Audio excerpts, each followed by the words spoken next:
السلام عليكم واهلا بيكم في فيديو جديد. الناس اللي بتقول لي بصور لنا انتوا فين يا جماعه، طبعا عشان ده فيديوهات بورصه ما ينفعش اخرج عن الموضوع، لكن انا بقوم مصور في ثانيه كده، بلف لفه وفي اخر الفيديو هحط لكم بقى مشاهد انا فين، يعني بحيث ان انتوا اللي عايز يتفرج ما يبقاش ضايع وقته وهو بيتفرج على بورصه، فما يبقاش ضايع لنا اكتر من 10 ثواني. فانا بس في مكان هنا بيعملوا فيه فخار وقلل وبتاع، طبعا ايه بالنسبه لنا كمصريين ده حاجه عاديه يعني، لكن السياح هنا مبهورين مش مصدقين نفسهم، بس دي حاجه عادي موجود منها كتير عندنا. فكان اسمه جيربا في تونس. طيب نقطه مهمه جدا على رقم الواتساب وعلى الاسئله اللي بتجيلي. طبعا انا في كل فيديو بقول نفس المقدمه، الرقم ده مش فقط عشان الاشتراك في الكورس بتاع ازاي ما تخسرش في البورصه، الرقم ده لو عايز اي سؤال في الدنيا برد عليك وبرد على جميع الناس يا جماعه فعليا، والله الناس اللي بتبعت تقول لي مش مصدق انك بترد وكل حاجه. بس عايز اعلق بس على حاجه، ساعات في طريقه ردي انا في بعض الايام بيبقى الاسئله قليله، بعض الايام بيبقى اسئله كتير جدا، يعني بيبقى الاسئله كتيره جدا انا متاسف ان انا ممكن ارد من غير مشاعر شويه، يعني مثلا ايه حد داخل السلام عليكم اهلا بقوم ردد بجاوب على سؤاله على طول واحط له تكست يرد مثلا يقول لي شكرا جزيلا، اقوم عامل له لايك لشكرا، مش ما بردش بقى كتر خير حضرتك. طبعا دي طريقه ردي الطبيعيه ان انا برد بمشاعر، دي طريقه شخصيتي. لكن مع الزنقه لو مثلا جالي 100 رساله في يوم، لا بضطر ان انا ايه اتعامل فورمال قوي، فمش مقصوده والله يا جماعه الفورماليتي دي، لكن هي حسب عدد الاسئله، فاعذروني حطوا نفسكم مكاني. ممكن افتح الواتساب فعليا الاقي مثلا 70 شات او 75 شات وفي منها فويسات، ده كان في ناس بتبعت فويسات كمان، فمعلش اعذروني لو الطريقه حسيتوها مثلا مش ايه مش يعني المشاعر فيها مش قوي، لكن والله حسب الوقت، بس متاسف جدا، لكن طبعا الرد ده مفروغ منه، برد على جميع الناس يعني. طيب خش بس نتكلم النهارده على حاله السوق. انا شايف النهارده السوق منخفض، انا بسجل والجلسه شغاله، يعني ما زالت الجلسه شغاله، ممكن الوضع يتغير، لكن عايزكم تركزوا معايا في حاجه. انتوا لو بصيتوا على اسهم كتيره يا جماعه هتلاقوا انها في خلال الشهر اللي فاتت نازله، يعني في اسهم كتيره خسرانه في الشهر اللي فات.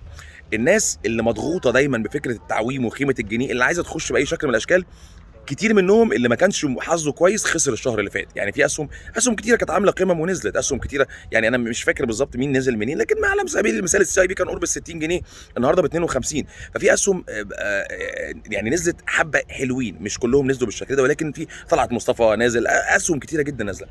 اللي بحاول اكرره يا جماعه، ما تخليش خوفك من التعويم اللي هو اغلبيه الناس بتقول انه هيحصل، واللي انا شخصيا ما عنديش اي فكره هيحصل امتى وازاي وليه وفين وما اعرفش، ومش هقول اي حاجه عليه لان انا ما اعرفش، لكن ما تخليش خوفك من التعويم يدفعك للتهور، لان الشهر اللي فات كان نفس الكلام، اصل قيمه الجنيه بتضعف، اصل مش عارف ايه. هو طبعا الشهر اللي فات انا عارف ما كانش فيه الكلام المكثف ده على الموضوع ده، لكن الخلاصه خوفك من ان انت قيمه الجنيه يقوم داخل شاري. على فكره الجنيه ضعف في الشهر اللي فات بس قليل، يعني ضعف بسيط 20 قرش 30 قرش، لكن حصل ضعف في قيمه الجنيه في الشهور اللي فاتت، ومع ذلك في اسهم خسرانه. فمش معنى كده ان التعويم مش هيرفع البورصه، بالعكس التعويم اكيد هيرفع البورصه، لكن ما تخليش خوفك من التعويم يخلي حضرتك تتهور او تشتري من غير ما تحسبها. برضه نقطه مهمه برضه معلش افتكرتها، ان انا المره اللي فاتت قلت انا شفت سهم واحد مناسب للشراء دلوقتي، وقلت ان مع ان انا شايف للشراء انه مناسب للشراء، شفت ان برضه في مخاطره مرتفعه نتيجه ان السوق في رايي ما زال مرتفع، يعني احنا قرب ال 17000 نقطه، ماليش دعوه بالاسهم الانديفيديوال، احنا قرب ال 17000 نقطه عندنا مخاطره مرتفعه، فقلت الشراء بحذر وبكميه قليله. طبعا انا ما اقدرش اقول اسامي اسهم على اليوتيوب وانتم عارفين ليه، فامبارح جالي يعني لا يقل عن 60 شخص سالوا على السهم، فانا بس الطريقه برد ازاي عشان برضه في ناس ما فهمتش. يجي لي مثلا حد يقول لي هو ايه السهم، او مراد عليه بنقطه، بعت له نقطه بس يعني دوت كده. انا بعمل كده ليه؟ عشان اعلم الشات، احط الشاتات كلها فوق بعض واقوم داخل كاتب المسج ومفروردها ليهم واحد واحد، فممكن تلاقيني رديت على حضرتك بنقطه، فلاقي حد باعت لي علامه استفهام وانت باعت نقطه ليه؟ بعدها بقى بتلت ساعه يقوم جاي له الرساله اللي فيها التوضيح، فبس بفهمكم انا بعمل ايه، يعني من ناحيتي انا بعمل ايه. مجمع الشاتس كلها لما يكون سؤال متكرر كده 20 نفر سالين السؤال، فورورد فورورد فورورد فورورد، يقوم جاي لكم كلكم الرد يعني، فبس باكد على النقطه عشان الناس تبقى فاهمه انا بعمل ايه او بعمل ايه الناحيه الثانيه. وبالرغم من ان انا شايف ان هذا السهم الفلاني يعتبر فرصه كويسه للشراء، لكن زي ما قلت يعني ايه مخاطره السوق؟ يعني يا جماعه انا النهارده لما وصيت، فاكرين المره اللي فاتت على سهمين وما قلتش برضو اساميهم، بس الناس اللي بعتت لي برايفت كنت قلت لهم ان السهمين دول ساعتها كانوا غبور وغاز مصر، والحمد لله الاثنين طلعوا كويس جدا من بعد ما قلنا راينا فيهم. ليه غبور كان امان لي ساعتها بكتير؟ لان كان ساعتها السوق كله مصحح، لان حد سالني السؤال ده امبارح، اشمعنى انت ريكومند السهم ده لما نزل وبتقول اشتروا بحذر، واشمعنى غبور قلت اشتروا بقوه؟ لان غبور كان ساعتها المؤشر كله مصحح كتير، فكان بالنسبه لي السوق امن. انا دايما بقول لكم ان في مخاطره تبقى مرتفعه وبتنخفض كل ما السوق ينخفض، فطالما السوق بالنسبه لي انخفض 1000 نقطه ولا 1500 نقطه مش حاجه تخليه امان يعني، لكن تخفض لي المخاطره جدا. لكن انا النهارده اما ما زلت قرب ال 17000 حتى وان كان سهم سعره جيد بشتري فيه بكميه قليله لتحسبا لتصحيح السوق كله ككل. طيب موضوع الذي لا ينتهي، التعويم. معلش انا بتحرك وانا بمشي عشان بحاول احسن الاضاءه، يعني انتوا عارفين الاستمراريه بالنسبه لي اهم من ان انا يعني ما اعملش فيديو، يعني اعمل فيديو بكواليتي يعني مش قد كده احسن ما اعملش خالص، رايي كده يعني. المهم فاحنا بنتكلم عن موضوع التعويم يا جماعه، ما اعتقدش في مخلوق في الدنيا يعرف توقيته، ولا بمقداره. يعني هو الجنيه هيطلع، يعني في ناس بتتكلم ايه يوم 17 في ابريل الجنيه هيبقى ب 35 جنيه و75 قرش. يا جماعه ما حدش يعرف يا جماعه، محافظ البنك المركزي اثنين ثلاثه في البلد ومفيش، هم ثلاث اربع اشخاص في جمهوريه مصر العربيه اللي يعرفوا هذه المعلومه، وقرار مش سهل. وانا متفق تماما مع الحكومه في فكره انها بتحاول ارجاؤه قدر المستطاع.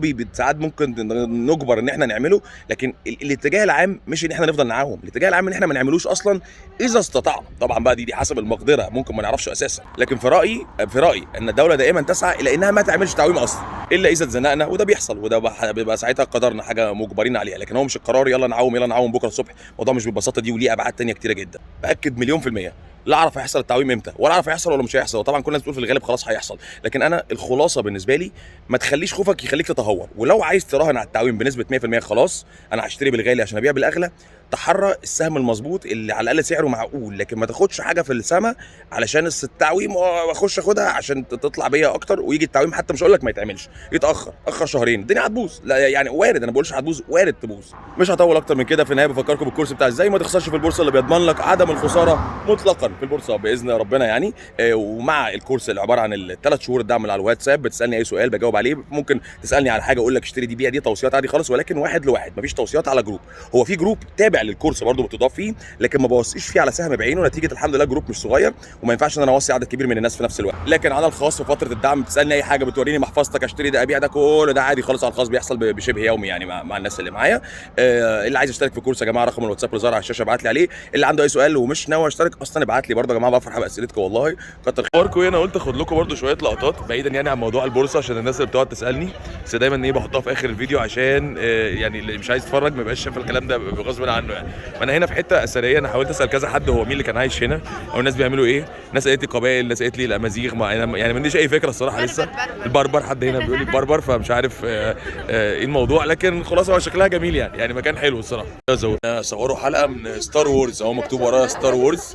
صوروا حلقه من ستار وورز في واحد من البيوت دي. بس قبل ما نخش من الباب انا بوريكم بس هو ايه احنا فين، يعني في نفس المكان الاثري اللي بنصور فيه ده. خلاص في ناس بتقول لي قلبوه اوتيل، ما اعرفش اوتيل فين، انا مش شايف اوض ولا شايف حاجه، بس واضح ان يعني ايه الكلام ده ممكن يكون صح، ان واحد تونسي اللي قال لي كده. دخلنا اهو، بصوا مكان ضيق وفي ترابيزات. اوريكم اللي بيحصل هنا. شكرا يا جماعه، وشكرا، سلام عليكم.